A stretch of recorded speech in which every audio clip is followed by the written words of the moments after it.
Study करेंगे V I और I V characteristics of a diode. हमारा वी आई कैरेक्टरिस्टिक क्या शो करता है? वी आई कैरेक्टरिस्टिक डायोड का शो करता है वोल्टेज एंड करंट रिलेशनशिप। क्या करता है? वोल्टेज एंड करंट रिलेशनशिप को शो करता है किसी भी पीएन जंक्शन या डायोड का। कब? During forward bias and during reverse bias. First quadrant में हम शो करेंगे फॉरवर्ड बायस रीजन, जहाँ पे हम forward voltage and forward current की रिलेशनशिप शो करेंगे। थर्ड क्वाड्रेंट में हम शो करेंगे रिवर्स बायस रीजन, जहाँ पे हम reverse voltage and reverse current के बीच में रिलेशनशिप शो करेंगे। आई कैरेक्टरिस्टिक को हमें डायोड का स्टडी करना है 3 स्टेप्स में। पहला स्टेप है आपका, या हम कहेंगे 3 कंडीशन हमारी इस पे अप्लाई हो रही है। पहली कंडीशन है नो बायस कंडीशन, यानी कि नो बायस क्या होगा? जीरो बायस। जीरो बायस कंडीशन पहली कंडीशन ये होगी आपकी। देन होगी आपकी फॉरवर्ड बायस कंडीशन यानी कि एफ बी, और थर्ड है आपका रिवर्स बायस कंडीशन यानी कि आर बी। तीनों कंडीशन पढ़ने से पहले हम देखेंगे इक्वेशन जो हमारी है डायोड करंट इक्वेशन। ठीक है, डायोड करंट इक्वेशन क्या होती है? I D is equal to I S exponential raise to Q V D divided by eta K T minus 1। ये क्या शो कर रही है? रिलेशनशिप शो कर रही है between voltage and currents across diode. तो जितने भी voltage and current across diode होते हैं उनके बीच के रिलेशनशिप को कौन शो करता है? डायोड करंट इक्वेशन शो करती है। ठीक है, यहाँ पे आई डी क्या है? आई डी है current through diode. I S reverse saturation current, यानी कि जो रिवर्स बायस कंडीशन में फ्लो होती है इसकी वैल्यू बहुत कम होती है और किसके बराबर होती है? रिवर्स लीकेज करंट के बराबर होती है। वी डी है वोल्टेज अक्रॉस डायोड। क्यू है चार्ज ऑफ इलेक्ट्रॉन। के है बोल्ट्जमैन कांस्टेंट। टी है टेम्परेचर इन केल्विन एंड ईटा है आपका आइडियलिटी फैक्टर।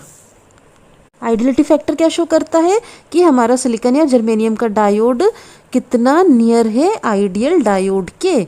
ठीक है, कितना नियरेस्ट है आइडियल डायोड के, यानी कि उसकी कैरेक्टरिस्टिक कितनी नियर है आइडियल डायोड कैरेक्टरिस्टिक के। ठीक है, ये सिलिकॉन के लिए इसकी वैल्यू कितनी होती है? ईटा की 1 होती है, जबकि जर्मेनियम के लिए इसकी वैल्यू होती है 1.4। पहली कंडीशन पढ़ते हैं नो बायस कंडीशन, जहां पे हमने डायोड यानी कि पीएन जंक्शन को किसी तरह का एक्सटर्नल वोल्टेज या एक्सटर्नल बायस अप्लाई नहीं किया है। डायोड हमारा इक्विलिब्रियम कंडीशन पे रखा हुआ है ना। इस करंट इक्वेशन में हम इस कंडीशन को पुट करेंगे। नो बायस कंडीशन का क्या मतलब है कि जो डायोड के अक्रॉस वोल्टेज है वो कितना है? 0 है। तो हम इसी कंडीशन को इस इक्वेशन में पुट करेंगे कि डायोड के अक्रॉस वोल्टेज है 0। तो आई डी को वैसी का वैसी छोड़ दीजिए, आई एस को वैसी का वैसी छोड़ दीजिए, एक्सपोनेंशियल क्यू को वैसी का वैसी छोड़ दीजिए, वी डी की जगह पुट कर दीजिए 0 वोल्ट। वी डी की जगह मैंने 0 वोल्ट पुट कर दिया है।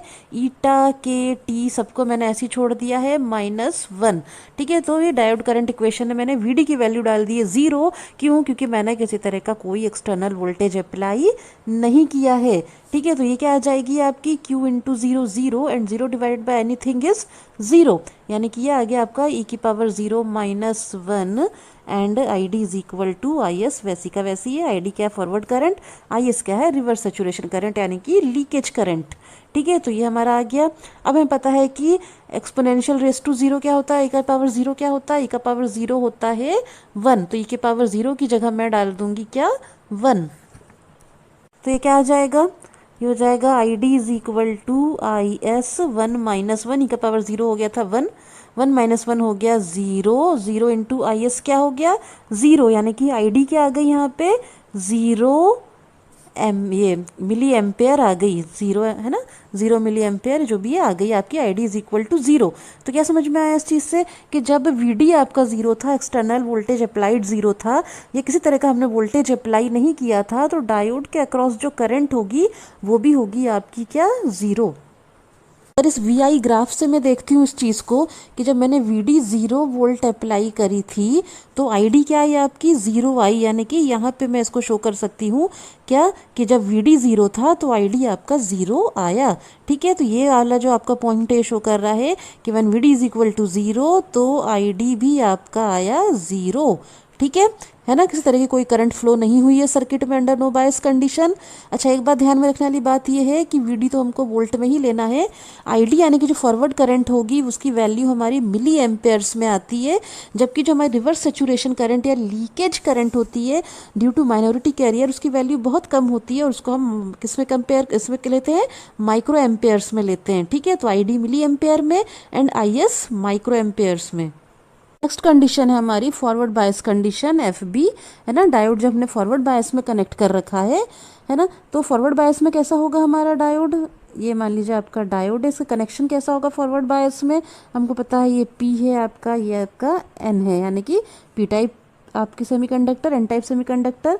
हमें पता है कि अगर फॉरवर्ड बायसिंग करना है तो एन को निगेटिव से जोड़ना पड़ेगा टर्मिनल ऑफ बैटरी से, एंड पी को पॉजिटिव टर्मिनल ऑफ बैटरी से आपको जोड़ना होगा। तो मान लीजिए मैंने अप्लाइड वोल्टेज लिया हुआ है वीडी, ठीक है, वीडी का पॉजिटिव टर्मिनल मैंने पी से ज्वाइन कर दिया है, यानी कि एनोड जो कि क्या होता है आपका, एनोड क्या होता है पॉजिटिव, एंड एन को मैंने निगेटिव टर्मिनल से जोड़ दिया है, यानी कि कैथोड, कैथोड क्या होता है आपका निगेटिव। तो ये ट्रू कनेक्शन है आपका, है ना। एन आपका निगेटिव टर्मिनल से जुड़ा है, पी आपका पॉजिटिव टर्मिनल से जुड़ा हुआ है। तो ये डायोड जो है फिलहाल फॉरवर्ड बायसिंग में कनेक्टेड है। फॉरवर्ड बायसिंग में कनेक्टेड है, इसका क्या मतलब होगा, जैसे ही हम वीडी को इंक्रीज करेंगे, जैसे ही हम वीडी की वैल्यू को इंक्रीज करेंगे तो क्या होगा, जो आपका डिप्लेशन लेयर था या जो आपका पोटेंशियल बैरियर था वो धीरे धीरे क्या होगा, ब्रेक डाउन होना चालू होगा। और ब्रेक डाउन होना चालू होगा इसका मतलब क्या है कि आपकी करंट आईडी जो है वो सर्किट में फ्लो होने लगेगी, है ना। आईडी क्या है, फॉरवर्ड करंट, है ना। क्यों मिल रही है, वीडी अप्लाई करने के वजह से मिल रही है। जैसे जैसे हम वोल्टेज को इंक्रीज करेंगे डिप्लेशन लेयर आपकी टूटनी चालू होगी और एक टाइम पे ऐसा हो जाएगा कि डिप्लेशन लेयर, पोटेंशियल बैरियर पूरी तरह से ब्रेक डाउन हो जाएगा और करंट जो है आपकी आईडी वो सर्किट में फ्लो होने लग जाएगी इलेक्ट्रिक फील्ड के डायरेक्शन में, इलेक्ट्रिक फील्ड के डायरेक्शन में, पॉजिटिव टू नेगेटिव। ठीक है, तो हम कहेंगे इस टाइम पे कि हाँ फॉरवर्ड बायसिंग में हमने वोल्टेज वीडी अप्लाई किया है, एकदम से हमको करंट नहीं मिलने वाली है, वीडी को आप धीरे धीरे इंक्रीज कीजिए। जैसे ही आप इंक्रीज करेंगे आपका पोटेंशियल बैरियर टूटेगा। कब टूटेगा, कब टूटेगा, सिलिकॉन के, जर्मेनियम के केस में ये टूटेगा 0.3 वोल्ट पे और जर्मेनियम के केस में ये टूटेगा 0.7 वोल्ट पे। ठीक है, तो जब हम वीडी बढ़ाते बढ़ाते, वीडी को बढ़ाते बढ़ाते ले जाते हैं 0.3 वोल्ट पे, तो अगर डायोड जर्मेनियम का बना है तो उसकी पोटेंशियल बैरियर टूट जाएगी और करंट आईडी आपका सर्किट में फ्लो होने लग जाएगा।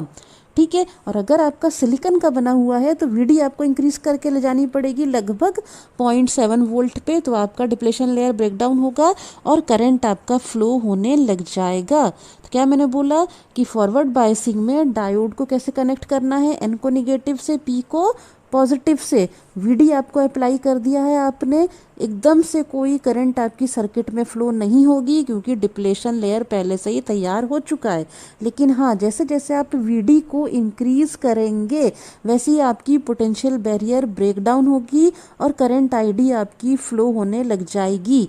अब डिपेंड करेगा कि करंट आईडी की वैल्यू कितनी होगी, है ना, होगी कितनी, वीडी के ऊपर डिपेंड करेगा और डिपेंड करेगा कि आपने कितना इम्प्यूरिटी ऐड किया था अपने पीएन जंक्शन में, यानी कि डोपिंग के लेवल पे डिपेंड करेगा।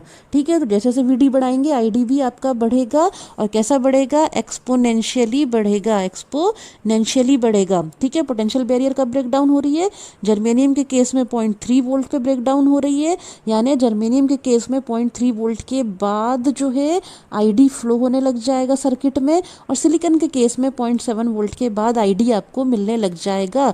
और ये जो आईडी का ग्राफ आपको मिल रहा है ये कैसा है, एक्सपोनेंशियल है, मतलब वीडी और आईडी के बीच में रिलेशनशिप कैसी है, एक्सपोनेंशियली राइज हो रहा है, आपका करंट आईडी एक्सपोनेंशियली राइज हो रहा है। क्या मतलब समझ में आ रहा है इससे, ऐसा नहीं कि वीडी अप्लाई किया और आईडी मिल गया, ऐसा नहीं है। प्रैक्टिकल डायोड ऐसा नहीं होता है कि आपने वीडी अप्लाई किया और आपको आईडी मिल गया, ऐसा नहीं होगा।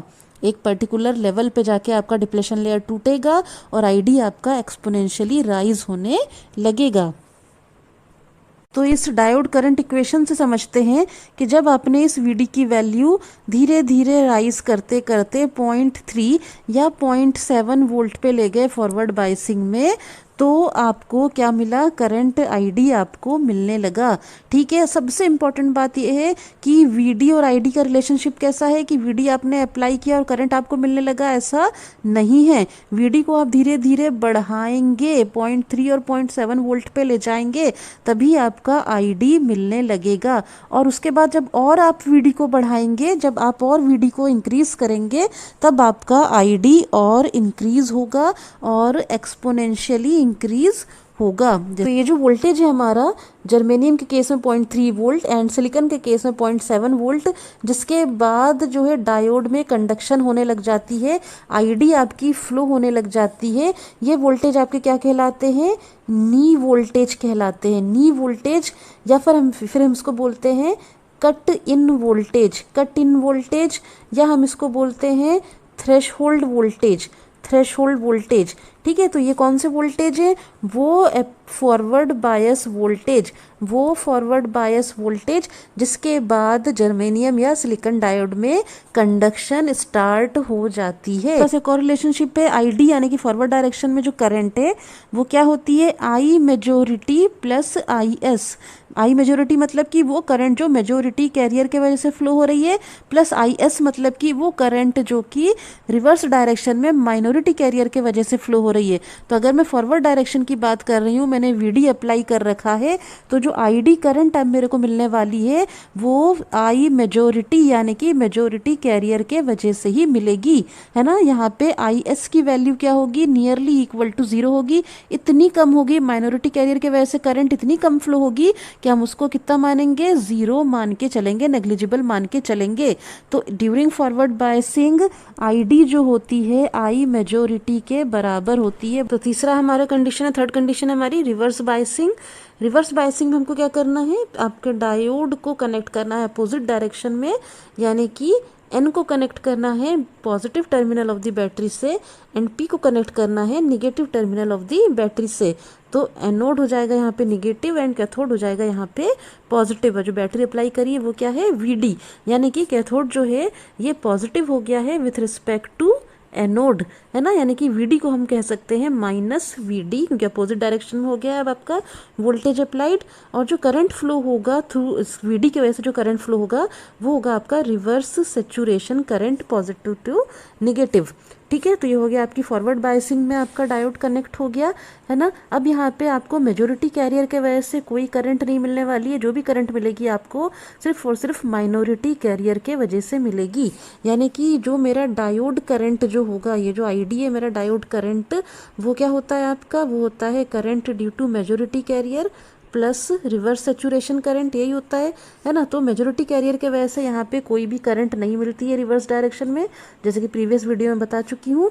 तो ये हो गया आपका निगलेक्ट, आई मेजोरिटी कैरियर के वजह से निगलेक्ट हो जाएगा और आईडी क्या होगा, सिर्फ और सिर्फ आई एस के बराबर होगा।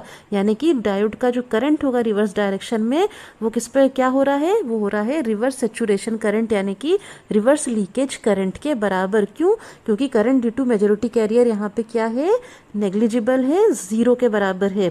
और आई एस क्या है, रिवर्स सेचुरेशन करंट है। क्यों है, ये है सिर्फ और सिर्फ माइनॉरिटी कैरियर के वजह से। अब इस इक्वेशन में देखते हैं, इस वैल्यू को पुट कर देते हैं माइनस वी डी को, तो आई एस ई की power minus Q V D हो जाएगा divide by eta K T minus 1।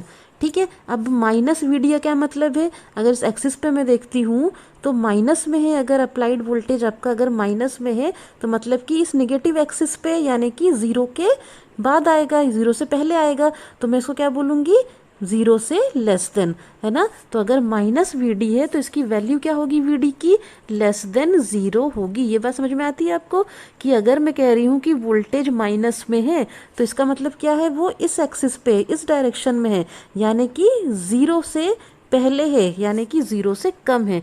तो अगर माइनस वी डी है तो इसका मतलब वी डी की वैल्यू लेस देन 0 होगी।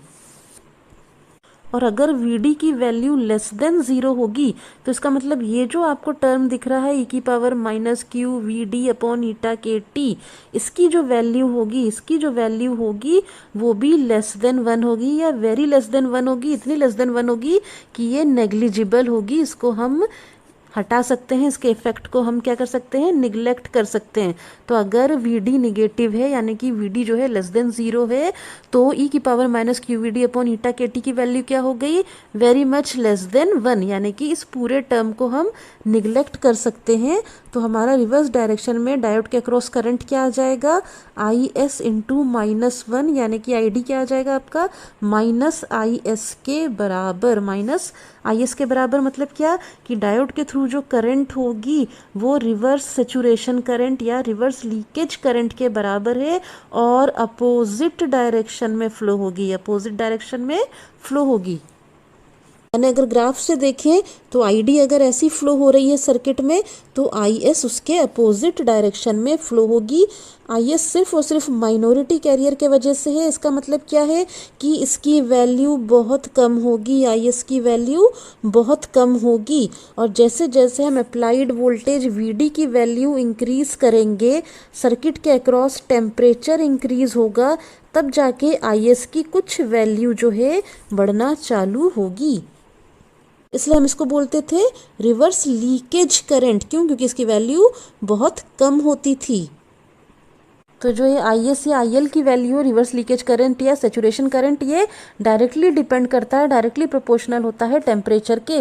जैसे जैसे Vd की वैल्यू बढ़ाएंगे, सर्किट के अक्रॉस, जंक्शन के अक्रॉस टेम्परेचर बढ़ेगा तो इस Is रिवर्स सेचुरेशन करंट की वैल्यू भी बढ़ना चालू होगी, है ना। तो हम क्या देखते हैं कि हम इस ग्राफ में देखते हैं कि पहले तो हमको Is की वैल्यू जो है नेग्लिजिबल मिल रही है ड्यू टू माइनॉरिटी कैरियर, बहुत नेग्लिजिबल मिल रही है। क्यों? क्योंकि माइनॉरिटी कैरियर पीएन जंक्शन में बहुत कम होते हैं। लेकिन जैसे जैसे सर्किट के अक्रॉस टेम्परेचर बढ़ेगा, माइनॉरिटी कैरियर उस टेम्परेचर को एब्जॉर्ब करेंगे, एब्जॉर्ब करके इन कैरियर की काइनेटिक एनर्जी जो है बहुत बढ़ जाएगी और वो अंधाधुन भागने लग जाएंगे। काइनेटिक एनर्जी उनकी इतनी ज़्यादा हो जाएगी कि वो कैरियर भागने लग जाएंगे और कोवेलेंट बॉन्ड को ब्रेक करेंगे। क्या करेंगे? कोवेलेंट बॉन्ड को ब्रेक करेंगे। जब कोवेलेंट बॉन्ड ब्रेक होगा तो और कैरियर जो है वो फ्री हो जाएंगे, और कैरियर फ्री होंगे मतलब कि वो भी उसी काइनेटिक एनर्जी से क्या करेंगे, भागेंगे और दूसरे कोवेलेंट बॉन्ड को ब्रेक करेंगे।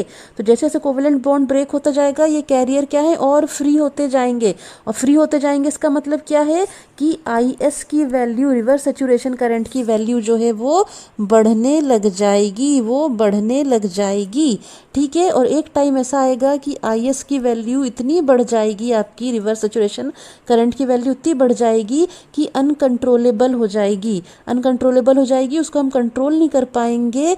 और एक पर्टिकुलर वोल्टेज बाद, है ना, ये वोल्टेज बाद क्या होगा, आपका आएगा VBR, यानी कि रिवर्स ब्रेकडाउन वोल्टेज।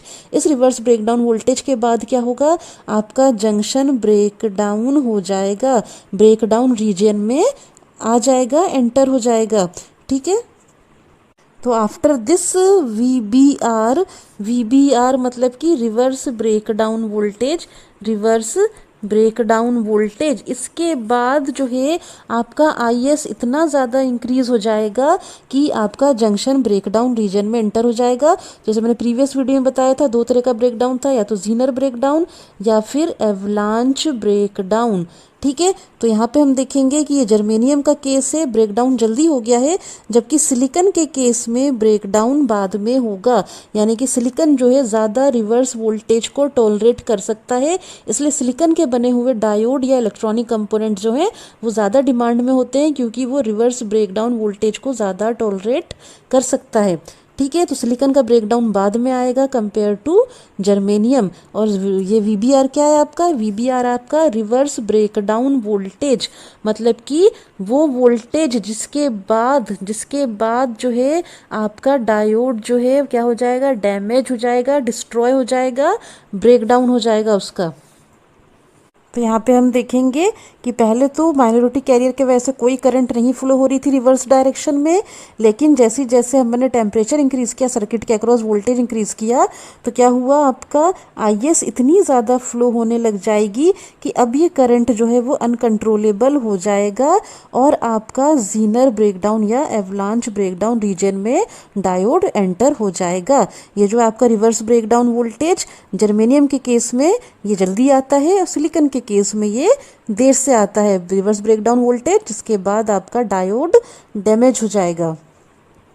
अच्छा, एक सबसे इंपॉर्टेंट चीज़ है PIV रेटिंग ऑफ डायोड या PN junction, peak inverse voltage rating, peak inverse voltage rating of diode, ये बहुत ही इंपॉर्टेंट चीज़ है। PIV क्या होती है अगर आपसे कोई पूछे, तो पीक इनवर्स वोल्टेज वो होता है जो कि क्या होता है, सबसे पहली चीज़ तो ये रिवर्स कंडीशन में होता है, ठीक है, रिवर्स कंडीशन में होता है। ये वो इनवर्स वोल्टेज है, वो मैक्सिमम इनवर्स वोल्टेज है जिसको आपका सिलिकॉन या जर्मेनियम डायोड टॉलरेट कर सकता है विदाउट डैमेजिंग, है ना, या विदाउट ब्रेकडाउन, है ना, वो मैक्सिमम इनवर्स वोल्टेज जिसको आपका डायोड टॉलरेट कर सके, विथ स्टैंड कर सके विदाउट डैमेजिंग, तो ये सेफ वोल्टेज है। इसके बाद क्या होगा, ब्रेकडाउन ऑफ डायोड हो जाएगा, यानी पीक इनवर्स वोल्टेज जो होता है वो कम होता है रिवर्स ब्रेकडाउन वोल्टेज से। बहुत ही इंपॉर्टेंट चीज़ है, एग्जाम्स में पूछी जाती है कि PIV बड़ा होता है कि VBR बड़ा होता है,